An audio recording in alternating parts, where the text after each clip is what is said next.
छात्र छात्राओं के बीच किया साइकिल का वितरण। भानु प्रताप शाही। अब दूर का सफ़र तय कर स्कूल जाने में होगी सहूलियत।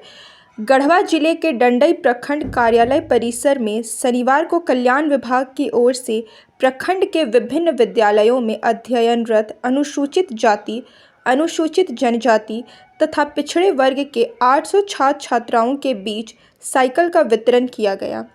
साइकिल वितरण का शुभारंभ विधायक भानु प्रताप शाही, प्रखंड अध्यक्ष श्रवण कुमार, बीडीओ जागो महतो, कल्याण पदाधिकारी ज्ञानेंद्र वर्मा, शिक्षा विभाग के प्रतिमा कुमारी ने संयुक्त रूप से छात्र छात्राओं के बीच साइकिल वितरण किया।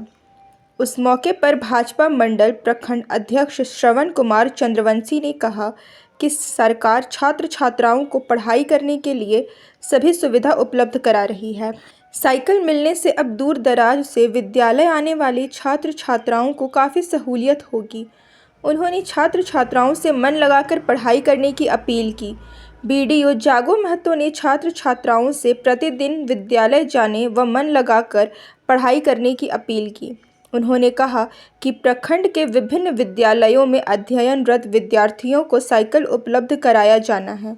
अभी लगभग 350 छात्र व 350 छात्राओं के लिए कुल 1400 साइकिल उपलब्ध कराए गए हैं।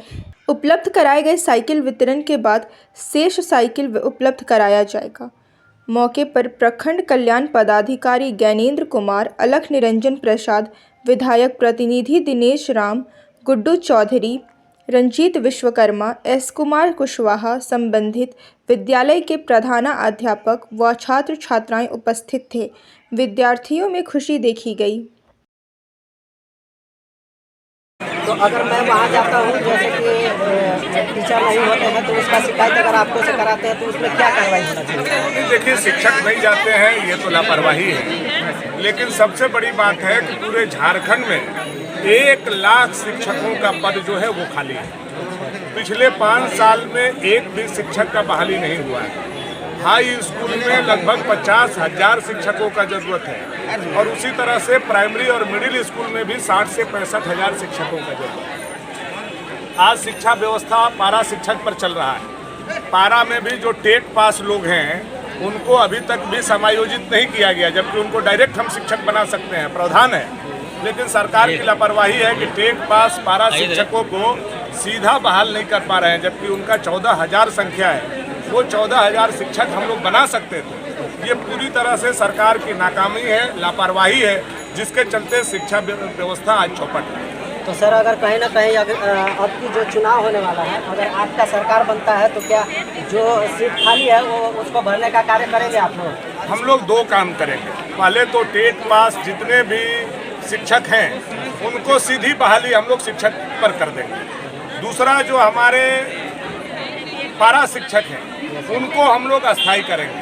और तीसरा जो है, हमारा लगभग 1 लाख जो शिक्षकों का पद खाली है उसको हम लोग 1 से 1.5 साल में बहाली वैकेंसी निकाल करके शिक्षकों को पूरा से पूरा तरीका से पूरे स्कूल को पैक करने का काम करेंगे, ताकि स्कूल का जो शिक्षा व्यवस्था है वो सुदृढ़ हो और उसके माध्यम से हम झारखंड प्रदेश का नवनिर्माण करें। और सर, मैं एक चीज़ और बोल रहा हूँ, जैसे कि मैं जाऊँगा ग्राउंड रिपोर्टिंग करने जाऊँगा स्कूल में, और मैं आपका वीडियो देखता रहता हूँ फेसबुक में और मेंशन भी करता हूँ, तो मैं जाऊँगा और इस चीज़ को दिखलाऊँगा, आप भी देखिएगा ये चीज़। और इसके बाद जैसे कि सर स्टाइपेंड वगैरह का जो है वो भी चल रहा है कि बंद हो गया? नहीं, देखिए, अभी तो आप समझ रहे हैं कि बूढ़ा बूढ़ी का पेंशन भी 6-6 महीना में मिल रहा है सरकार में।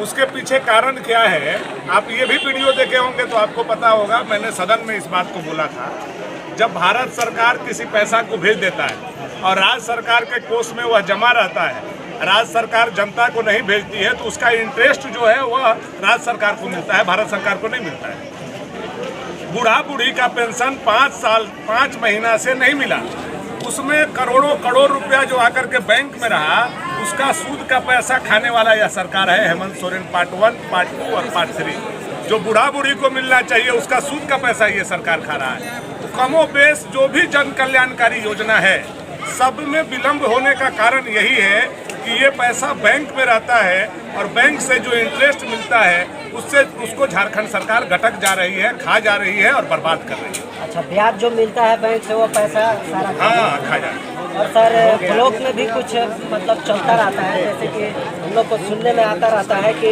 यहाँ बहुत घूसखोरी बढ़ चुका है और राशन जो डीलर लोग हैं उस पर भी घूसखोरी बढ़ चुका है, तो इसमें क्या कहेंगे? पहले ब्लॉक के बारे में बताइए। देखिए, ब्लॉक के मंत्री कौन थे? ग्रामीण विकास मंत्री आलमगीर आलम। आलमगीर आलम के पीए के नौकर के यहाँ 40 करोड़ रुपया पकड़ाया। तो डंडई से नहीं पैसा गया होगा जी, यहीं से ना पैसा जा रहा है साहब। आप सोचिए कि किसी नौकर के यहाँ पैसा कब रखिएगा?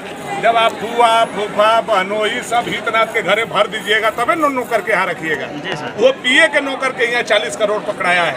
तो सोचिए कितना अरब रुपया जो ईडी ने जांच किया है, 3000 करोड़ रुपया इस ब्लॉक से पौने 5 साल में झारखंड के जनता से सरकार का कमाई हुआ है, मंत्री का कमाई हुआ है। और सर जैसे कि और उसी का देन है कि आज ब्लॉक में भ्रष्टाचारी है फैला हुआ है। आप याद कीजिए, यही रघुबर जी का सरकार था। 181 नंबर पर आप फोन कर देते थे तो तुरंत पदाधिकारी दौड़ते हुए आते थे और जांच शुरू हो जाता था। लेकिन आज कोई भय है किसी में? कहीं आप भय देख रहे हैं? राशन नहीं लोगों को मिल रहा है, पेंशन नहीं लोगों को मिल रहा है, मनरेगा का काम बिना किए हुए लोग लूट करके खा जा रहा है। ये स्थिति है और ये सच्चाई है। और केवल डंडई का कहानी नहीं है, ये पूरे झारखंड के सभी जिला का और सभी मंडल का कहानी, सभी प्रखंड का कहानी।